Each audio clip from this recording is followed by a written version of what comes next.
रंजीत, आखिर कब तक हम इस मकान में सड़ते रहेंगे? हर बार तुम यही कहते हो, अब लेंगे नया मकान, तब लेंगे नया मकान। तुम जानते नहीं हो अंजलि, शहर के बीचों बीच मकान है अपना, और ऐसी प्रॉपर्टी मिलना बड़ी बात है। और बस थोड़ा पुराना ही तो हुआ है। यहाँ हर सुख सुविधा है, लेकिन अगर तुम चाहो तो मैं जंगल के बीचों बीच नया मकान बना देता हूँ। अरे आपको क्या फर्क पड़ता है? फर्क तो हमें पड़ता है ना, जो सारा दिन इस छोटे से मकान और तंग गलियों में दम घोट घोट कर जीते हैं। और क्या फायदा ऐसी सुख सुविधा का जहाँ हमारा दम घुटता हो। अपनी पत्नी के कहने पर रंजीत प्रॉपर्टी डीलर से बात करता है, जो उन्हें नदी के उस पार एक प्लॉट दिखाता है। अरे ये नाज पीटा डीलर कहाँ ले आया हमें? अब क्या नदी में चप्पू चलाकर उसोर जाएंगे हम? अरे ऐसी लोकेशन ज्यादा समय तक खाली नहीं रहती, होटल वाले जल्दी से लपक लेते हैं। अरे इतनी खुली जगह पर सांस लेने में भी कितना अच्छा लगेगा आपको, रिश्तेदारों में खूब नाम हो जाएगा आपका। देखो ना रंजीत, घर के आगे नदी बह रही है। जब 2 मंजिला मकान बनाएंगे ना तो सबके यहाँ पर्सनल कमरे होंगे, और जब बालकनी में खड़े होंगे ना तो ठंडी ठंडी हवा आएगी। हाँ भाई साहब, अब मत सोचिए और ले डालिए। अब डीलर और पत्नी के कहने पर रंजीत अपनी सारी जमा पूंजी लगाकर वो प्लॉट ले लेता है और शहर के बीचों बीच बने अपने घर को किराए पर दे देता है। फिर कुछ महीनों बाद, अरे आप तो ऑफिस जा रहे थे, वापस क्यों आ गए? अरे बोट पर लोगों की भीड़ हुई पड़ी है, बिल्कुल भी जगह नहीं थी बैठने के लिए। तो अब दूसरे रास्ते से चले जाओ। तब तो मैं आधे दिन के बाद ऑफिस पहुंचूंगा, अब आज रहने देता हूँ, छुट्टी कर लेता हूँ। हाँ ये ठीक रहेगा, और कल सुबह टाइम से उठ जाना तो शायद आपका बोट में नंबर आ जाए। अब दिन में जाकर आप सब्जी ले आइएगा।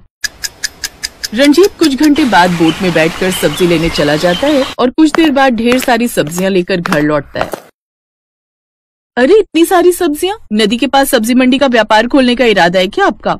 अरे मेरी माँ रोज कुश्ती लड़कर नाव में बैठकर बाजार से सब्जियां लाना मेरे बस की बात नहीं है। 2 हफ्ते की सब्जियां एक साथ ले आया हूँ, अब 15 दिन तक बिल्कुल सब्जी लाने के लिए नहीं कहना।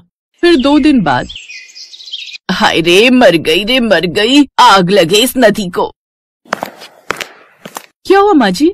अरे क्या हुआ क्या, घर में बैठे बैठे बोर हो रही थी, इसलिए घर से टहलने निकली थी तो पूरी गली में नदी का पानी भरा हुआ था। हाय लगता है मेरी हड्डी चटक गई, हाय रे मर गई। अरे जल्दी से डॉक्टर को बुला, मुझसे ये दर्द बर्दाश्त नहीं हो रहा। लेकिन माँ जी यहाँ कौन सा डॉक्टर आएगा? इसके लिए तो हमें नदी पार करके जाना होगा। ऐसी जगह लाकर बसाया है तुम कमबख्त होने की यहाँ कोई डॉक्टर नहीं मिल रहा। आप अंदर चलिए, मैं आपकी मालिश करके गर्म पट्टी बांध देती हूँ। रहने दे, कोई जरूरत नहीं है। ये सब जो भी हुआ है ना, सब तेरे कारण ही हुआ है। ना तो तू उस घर में सीलन की बदबू की शिकायत करती, ना तू घर छोटाए की रट लगाए रखती। माँ जी अब सारा इल्जाम मुझ अकेली पर ही क्यों डाल देती हैं? ये घर लेने का अकेला फैसला मेरा तो नहीं था ना। देख तू अब मेरा दिमाग खराब मत कर और मेरे बेटे को फोन कर, अब वही ले जाएगा मुझे। रणजीत जल्दी से घर आकर अपनी माँ को जैसे तैसे डॉक्टर के पास लेकर जाता है। ऐसे ही कुछ दिन बीतते हैं। अब बरसात का मौसम शुरू हो जाता है और नदी का पानी अब और भी बढ़ जाता है। अरे बेटा, ये नदी का पानी बाहर आ गया है, सब जगह कीचड़ ही कीचड़ हो गया है।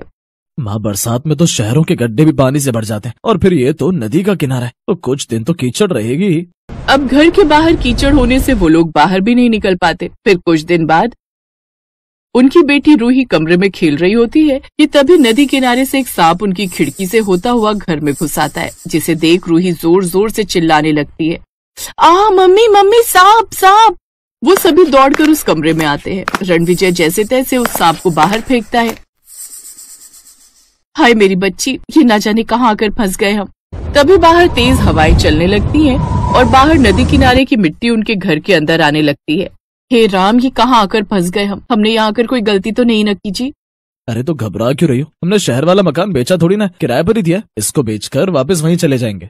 3 दिन बाद अचानक नदी का पानी काफी बढ़ जाता है। खबर में दिखाया जाता है कि पड़ोसी राज्य ने बांध का पानी छोड़ा है और निचले इलाकों और नदी किनारे बसे घरों का बाढ़ में डूबने का घर है। फिर उनके घर एक नोटिस आता है। क्या लिखा है इसमें? माँ इसमें लिखा है कि हमें जल्दी से घर खाली करना होगा, और अगर ये घर खाली नहीं किया तो पड़ोसी राज्य से छोड़े गए इस पानी से बाढ़ का खतरा बढ़ जाएगा और घर तक डूबने का भी डर है। और अगर ये घर डूब गया और किसी की जान चली गई तो इसमें सरकार की कोई जिम्मेदारी नहीं होगी। अरे ऐसे कैसे चला जाएगा? इतने पैसे लगाए हैं इसे बनाने में। माँ भी ये सब सोचने का वक्त नहीं है, जान रहेगी तो ही रह पाएंगे ना इस घर में। चलो हम सब अपने शहर वाले घर में ही वापस चलते हैं।